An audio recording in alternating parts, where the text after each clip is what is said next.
2019년 청장연합의 수련의 두 번째 날입니다. 오늘 우리가 이제 알아볼 절기는 77절. 77절은 다른 말로 오순절이죠. 오순절은 무슨 뜻인가? 제50번째 날이라는 뜻이 있어요. 그리고 이 오순절을 또 77절이라고 하는 것은 초실절로부터 7주를 지나기 때문에 77절이라고 하고 또 맥주절이라고도 한다. 그래서 여러분 초실절 하면은 보리와 밀을 타자라는 첫 번째 시기라면 이제 오순절은 이제 그 종료 보리와 밀 그 타작의 종료라고 우리가 생각하면 되겠습니다.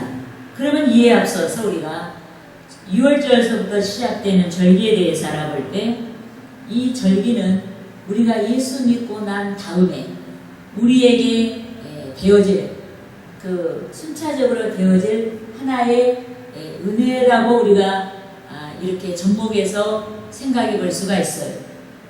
그러면은 6월절 하면은 우리와 적용해서 생각해 볼 때 어떤 것일까요? 우리가 예수 믿고 예수님의 대속을 믿고 구원받은 때를 우리가 바로 6월절 그런 이제 절기와 관련이 있는 것이고, 그 다음에 초실절은 우리 신앙과 어떤 관련이 있어요? 우리 예수님의 부활을 믿음으로 인해서 우리가 이제 맥주절과 관련해서 보면은 이제 맥주절은 그 성도들의 부활을 말하거든요. 그러니까 초실절이 예수님의 부활을 말한다면은 맥주절은 이제 성도의 부활, 예수님을 믿음으로 인해서 예수님이 부활의 첫 열매가 되셨고 성령으로 인해 우리들의 은혜 가운데서 이제 장차 부활하게 될 그런 이제 우리 어떤 부활 신앙, 우리가 부활할 수 있는 그 은혜를 받은 그 부분을 우리가 절기와 관련해서 생각해 볼 수가 있고, 그 다음에 77절 다음에는 어떤 계절이 있어요? 여름이라는 계절이 있어요. 근데 여름이라는 이 계절은 특히 성경에 그렇게 뭐 절기로 규정하지는 않았지만은 이 여름이라는 넉 달 동안의 이 기간이 성령으로 말미암아 수확이 될 이제 믿음이 거두어지게 될 이방인들을 가리킨다. 이렇게 생각하면 되고, 그 다음에 이제 그 77절 다음에 여름이라는 계절을 지나서 가을이잖아요. 가을의 절기가 어떤 절기가 있어요? 나팔절이 있고, 그 다음에 뭐가 있습니까? 초막절이 있고 그래요. 그럼 나팔절은 뭘 상징해요? 나팔절은 바로 예수님의 재림을 상징합니다. 그리고 초막절은 뭘 상징해요? 천년 왕국을 상징한다. 그러니까 예표한다. 이렇게 우리가 생각하면 됩니다. 그래서 절기와 우리의 신앙과 절기와 관련해서 생각해 본 것이고, 그 다음에 이제 우리가 세계 역사와 또 절기도 우리가 한번 되짚어 볼 필요가 있는데, 제일 창세기 첫 장에 보면은 어떤 말씀이 기록되어 있죠? 바로 주님의 창조 역사. 하나님이 이 세상을 창조하셨어요. 그리고 난 다음에 굵직하게 어떤 일이 있어요? 인간의 범죄가 있죠. 인간의 범죄가 이제 인간이 그 범죄함으로 인해서 에덴에서 쫓겨난 그런 사건들이 기록이 되어 있는데, 그 범죄 이후로 하나님께서 인류를 영원히 버린 것이 아니라 오히려 하나님께서는 인류를 영원히 구원하시고자 구원자를 이제 예비하셨죠. 그래서 구원자를 예비하셨는데 그 구원자가 바로 하나님의 독생자 예수 그리스도다. 그런데 그 예수 그리스도가 구약에는 어떻게 나타나요? 하나의 그림자로 나타나죠. 하나의 예표로 나타나죠. 그러니까 이 절기 안에 있는 모든 그 절기는, 그러니까 주님의 창조, 또 인간의 범죄 이후에 하나님께서 우리를 구원하시기 위해서 대속자를 준비하시고, 그런 모든 이제 세계의 역사 가운데서 이루시는 하나님의 은혜의 역사, 그러니까 인류 역사를 총체적으로 이 절기 안에서 볼 수가 있는 거예요. 그럼 우리가 이 절기를 매년마다 지키잖아요. 그럼 매년마다 우리가 하나님의 절기를 지킬 때 우리는 어떤 자세를 지켜야 되냐면은 우리 절기에서 나타난 그런 영적인 모든 예표들, 상징들 이런 것들이 결국은 인류 역사 안에서 진행이 되고 있다는 거, 우리가 이걸 염두에 두고 우리가 또 그 절기에 은혜를 받은 자들로서 우리가 살아가고 있다. 예, 할렐루야. 그래서 여러분 다시 우리가 이제 그 6월절로 이제 우리가 돌아가서 6월절에서 여러분들이 기억나는 게 있죠. 느비듬의 반석과 그리고 가데스 바네아에서의 반석, 이 두 가지 반석이 다르다고 그랬잖아요. 그래서 이 반석의 실체는 누구예요? 예수님이에요. 근데 첫 번째 느비듬에서의 반석에서 어떻게 물을 냈어요? 바위를 쳐서 물을 쳤는데 거기 생수가 나왔잖아요. 그래서 우리는 이스라엘 백성들이 참 목말라 했는데 광야에서 물을 마셨다, 이것만 생각하지 말고 영적으로 한번 생각해 볼 필요가 있잖아요. 우리의 영원한 갈증의 문제가 예수님의 고난을 통해서 해소됐다, 해결됐다. 네, 할렐루야. 그래서 그 영원한 갈증의 문제가 예수님의 초림, 십자가의 고난을 통해서 우리가 구원받음으로 인해서 우리의 영원한 구원의 갈증의 문제가 해결됐다. 그러면 가데스 바네아에서의 반석은 어떤 반석이에요? 높은 곳에 있는 반석. 느비딤에 있는 반석은 낮은 곳의 반석. 예? 그래서 낮은 곳의 반석이 이제 초림의 반석. 높은 곳의 반석은 재림의 예수 그리스도. 어쨌든 우리는 예수 그리스도 말미암아 살게 된 것이죠. 그래서 여러분 예수 그리스도의 재림으로 말미암아서 이제 어떤 나라가 도래해요? 천년 왕국 시대가 이루어지지 않습니까? 그래서 우리가 영원한 생명을, 영원한 생수가 되신 그리스도와 함께 더불어 우리가 영생을 누리게 되는 그런 은총을 누리게 됐다. 네, 할렐루야. 그래서 우리는 6월절에서 잊지 말아야 될 부분이 바로 그런 부분들이다. 그리고 이제 그 무교절에서 어떤 부분이었어요? 주님이 누룩 없는 떡이 되셨다. 그리고 이 무교절은 주님이 무덤에 계시는 이 시간을 우리가 말한다. 그리고 이제 그 추실절은 뭐였어요? 주님께서 부활의 첫 열매가 되셨다. 그래서 추실절에 여러분이 그 어떻게 제사를 드린다고 그랬어요? 여러분이 기억나시죠? 흔들어서 여제, 그 흔든다는 건 뭘 의미한다고 그랬어요? 생명을 상징하는데 바로 예수님께서는 그때 그 이제 그 보리의 그 첫 수확, 그러니까 그 첫 수확을 낫을 대서 당을 묶어서 여제로 바치기까지는 누구도 수확을 못해요. 거기에는 다 뜻이 있는 거예요. 예. 그래서 그때 바치는 그 여제로 바치는 것은 보리단이었어요? 아니면 갈아서 만든 거였어요? 보리단. 밀가루로 드린 것이 아니고, 갈아서 만든 것이 아니고, 분말이 아니고, 알갱이 그대로 드렸다. 그래서 예수님을 의미하기 때문에 보리단 그대로, 알맹이 그대로 드린 거예요. 그러면은 예수님을 의미한다고 했을 때 보리단 그대로 다 드린다는 것은 어떤 것을 말하는 거예요? 예수님은 완전하신 분이에요. 예. 뭐 갈아질 필요가 없는 거죠. 근데 7절에 떡 두 덩이로 우리의 그 성령으로 새롭게 변화된 우리를 표시하는 떡 두 덩어리는 우리 옛사람이 죽어야 돼요. 그렇기 때문에 우리를 예표하는 이 떡 두 덩어리 요제라는 것은 분말을 해서 떡으로 만들어서 드려야 되지만은 예수님은 그 자체가 완전하시다. 예수님은 그 자체가 무교떡이다.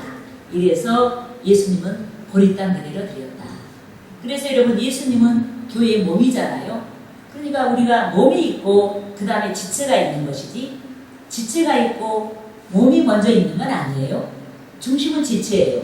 우리가 나무를 생각할 때도 나무가 먼저인 것이 가지가 먼저인 게 아니에요. 그러듯이 몸이신 예수 그리스도가 부활의 첫 열매가 되시고, 이게 추실절이잖아요. 그리고 이제 그 추실절이 이어져서 주님이 부활하셨기 때문에 우리가 주님께 붙어있는 우리가, 가지인 우리가 지체인 우리가, 우리도 주님께서 약속하신 때, 아니 재림의 때, 그때 우리가 부활하게 된다. 할렐루야. 바로 그런 여러 가지 의미를 담고 있는 것이 77절이다. 77절을 다른 말로 말하면 어떤 절기라고 했어요? 오순절. 또 다른 말로 말하면 맥주절이라고 해서 맥주절. 그래서 맥주절 하면은 77절 다음 날, 50번째 날, 그때 드리는 절기가 오순절이고 다른 말로 하면은 맥주절인데, 그러나 엄밀하게 따지고 보면은 맥주절은 초실절로부터 시작된다. 네, 할렐루야. 단 하루 만에 개념으로 생각하면 안 된다고 제가 여러분께 말씀을 드렸어요. 즉 이 말을 갖고 말하면 우리의 부활이 예수님으로부터 되어졌다. 예수님 부활하셨기 때문에 예수 믿는 우리도 예수 안에서 주님께서 약속하실 때 부활할 수가 있다. 그래서 우리는 맥주절이라는 의미가 다르고 초실절이라는 의미가 다르지만 그러나 연결되어 있다. 예, 할렐루야. 그러면은 77절을 한번 보겠습니다. 77절에 이제 어떻게 드렸어요? 이때는 어떤 노예도 노동이 금지가 되고, 예, 어떤 노예도 노동이 금지가 된다. 이 말에서 우리가 단 한 가지 복음이라도 찾아본다면은 어떤 말을 적용해 볼 수가 있겠어요? 이 77절이 그 성령의 역사고, 성령의 역사로 말미암아서 이제 이방인이 구원을 받고, 이제 성령의 역사로 인해서 어떤 이제 구원의 역사가 확장되는 이런 것들을 가리키고 있는데, 바로 이 절기에 어떤 노예의 노동도 금지가 됐다는 이 말씀인데요. 이 말씀에서 우리가 한 가지 부분만 생각해 보겠어요. 어떤 부분을 생각해 볼 수가 있을까요?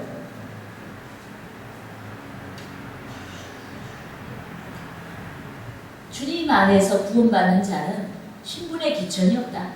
예, 할렐루야. 누구든지 주님의 은혜 가운데 구원자 예수 그리스도를 믿으면은 이런 성령의 역사를 체험하고 주님께서 우리를 거두시는, 알곡으로 거두시는 그런 은혜를 체험할 수가 있다. 예, 할렐루야. 그러면은 이 오순절에 떡 2개를 흔들어서 드렸다. 네, 이랬는데, 이 떡 2개는 이제 그 밀을 수확해가지고, 그러니까 보리 타작기 마지막 시기죠. 오순절 바로 그 때가, 그러니까 추실절로부터 7주가 지났고, 7주가 지난 그 시점에서 이제 보리 수확은 막을 내려요. 그리고 이제 밀을 이제 수확하게 되는데, 바로 이 밀을 거두어서 밀가루를 분말을 해서 그것으로 떡 2개를 흔들어서 바쳤다. 이 떡 두 덩어리는 좀 전에 제가 여러분께 말씀드렸듯이 예수님을 의미하는 것이 아니고 바로 인간을 의미한다. 인간 누구를 의미하냐? 바로 유대인과 이방인. 유대인과 이방인 중에서 예수 믿는 자들을 의미한다. 예. 그런데 이 떡 2덩어리는 이제 예수님을 상징하는 그 곡식단이 아니고 분말로 이제 받치며 흔들어서 요제로 바친다고 했는데, 바로 분말이 되게 한 것은 우리가 성령 받고 나서 우리의 모습이, 옛 모습이 사라져야 된다. 예, 할렐루야. 그러니까 우리의 옛사람, 우리의 그 품성, 이런 것들이 달고 정말 갈아엎어져서 새로운 인격체로서 하나님께 드리는 그 이제 우리의 그 은혜로운 그런 이제 변화받는 그 삶, 그것이 바로 여기서는 떡 2개로 흔들어 드리는 그런 영적인 의미가 있다. 그리고 떡 2개를 동시에 흔들었다는 것은 이방인과 유대인이 예수 안에서 하나가 된 거예요. 그러니까 성령이 오기 전에는 분명히 이 유대인의 어떤 그 우월성, 또 유대인들이 이방인들을 무시하고 그런 부분들이 있었죠. 이방인들을 개라고 할 정도로. 그랬지만은 이제 성령 시대가 도래함으로 인해서 성령 안에서는 유대인과 이방인이 하나가 되고, 빈부의 기천이 없고, 예? 그리고 남녀노소의 어떤 차별이 없고, 우리가 다 하나 될 수 있는, 생명에서 하나 될 수 있는 그런 은혜의 시대를 말한다. 예, 그리고 또 흔들어 들었다는 것은 뭐를 의미하느냐? 우리가 좀 전에 말씀을 나눴듯이 어떤 생명, 우리가 살아난 거, 우리가 예수 안에서 구원받고 우리가 어떤 성령의 약속을 받지 않았다면은 우리는 한 번은 죽은 다음에 어떻게 돼요? 우리는 생명의 부활에 이르지 못하고 심판의 부활에 이를 수밖에 없는 거죠. 그런데 우리가 예수 그리스도를 믿음으로 말미암아서 살게 된, 성령으로 말미암아 살게 된 그런 상태를 말한다. 그 다음에 또 떡은 뭘 말해요? 말씀의 떡을 말해요. 예. 그러니까 떡이라고 생각했을 때 우리의 변화된 품성, 그 다음에 또 뭘 말한다고 그랬어요? 떡 두 덩어리가 이 맥주절에 요제로 드려질 때 여기에 대한 영적인 의미, 바로 유대인과 일반인이 하나 되고, 그 다음에 또 뭐였어요? 우리가 생명을 얻고 살게 된 존재다. 영원히 살게 된 존재다. 생명의 부활에 들어가는 존재다. 어떤 살아있는 생명체를 말해요. 그 다음에 떡은 또 뭘 말해요? 요제로 드린 이 떡은 하나님의 말씀을 상징한다. 예. 그 다음에 이제 그 떡은 고운 가루로 만들어진, 밀가루로 만들어진 거예요. 우리가 자꾸 이제 반복을 하고 있는데, 예, 밀가루로 만들어졌다는 것은 바로 우리 옛사람이, 성령 받은 자들이 깨어진, 변화된 그런 상태를 말하는 것인데, 예, 이를테면 어떤 변화를 말할 수가 있을까요? 안목의 정욕, 예? 이생의 자랑, 뭐 이런 것들이 이제 다 사라지고 어떻게 하면 하나님께 영광을 돌릴 수 있을까? 자기 부인이 일어나는 그런 이제 영적인 그런 긍정적인 상태를 여기서 말씀하고 있다. 그래서 여러분, 우리가 예수 믿는다고 했을 때, 우리가 성령 충만하다고 했을 때, 우리가 아직도 우리 이생의 자랑, 뭐 이런 것이 육체적인 거, 이런 것들이 아직도 가득하면은 아직 우리가 살아있는 떡이 아닌 거예요. 주님이 받으실 만한 살아있는 떡이 아니다. 그래서 누가 말하기 전에 우리 스스로가 내 마음이 어떤지를 한번 늘 봐야 되겠다. 그래서 우리 마음을 통해서 우리의 신앙을 우리 스스로가 점검할 수 있는 그런 냉정함이 우리에게 있어야 할 줄 믿습니다. 그리고 이제 그 반죽이 되는 고운 가루, 반죽이 되는 고운 가루는 떡을 만들 때 반죽을 해야 될 거 아니에요? 거기에 뭐가 들어가겠어요? 밀가루만 들어가나요? 그게 아닌 거죠. 기름이 들어가요. 기름이 들어가요. 그러면 여기에 그 기름이 들어가서 반죽을 한다는 것은 주님이 받으실 만한 어떤 여제 떡덩어리가 되는데 거기에 기름이 들어갔다는 것은, 기름은 성령을 의지해요.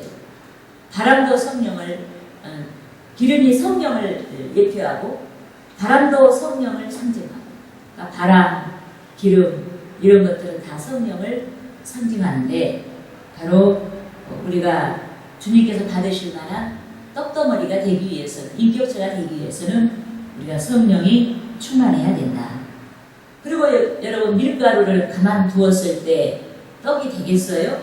밀가루를 막 세게 반죽을 해야 떡이 잘 되겠죠. 그리고 반죽을 잘 할수록 아주 으깨어서 반죽을 잘 할 수 있도록 먹을 만한 그런 떡이 되겠죠. 그러듯이 정말 우리가 이 떡은 하나님의 말씀이라고 그랬지 않습니까? 그래서 우리가 말씀으로 막 다져져야 된다.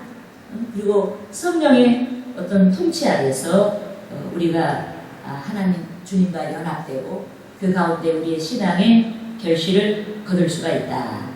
그리고 이제 떡은 어떻게 하라고 했어요? 찌라 그랬어요? 부으라 그랬어요?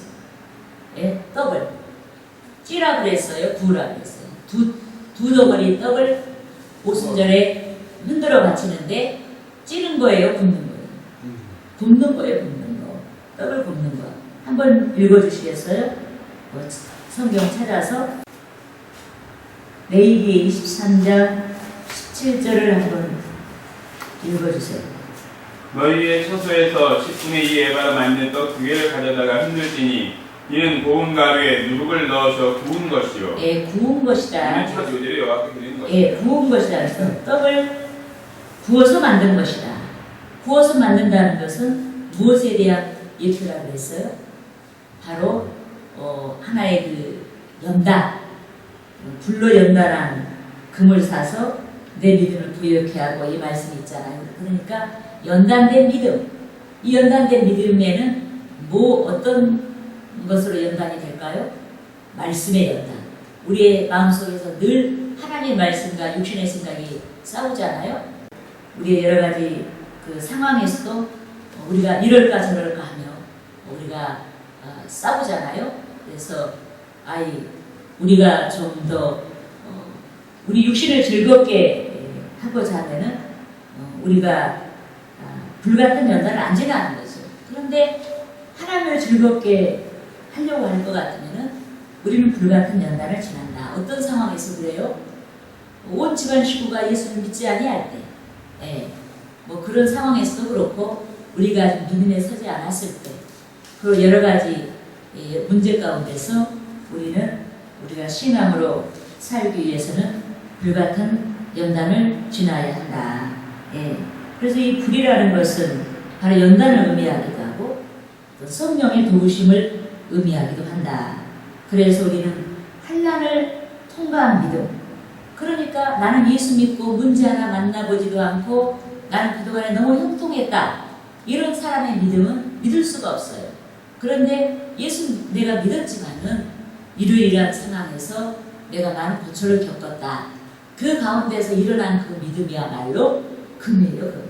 믿습니까? 그래서 웬만한 믿음은 그런 여러 가지 시련 가운데서 견디지 못하고 넘어지잖아요.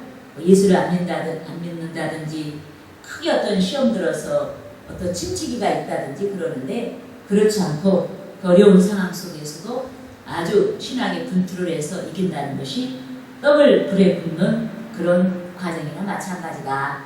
할렐루야. 그래서 불에 굽는 떡을 우리가 생각해 보았고 오순절에 이 77절에 이 절기를 지킬 때는 누룩을 넣으라 그랬어요.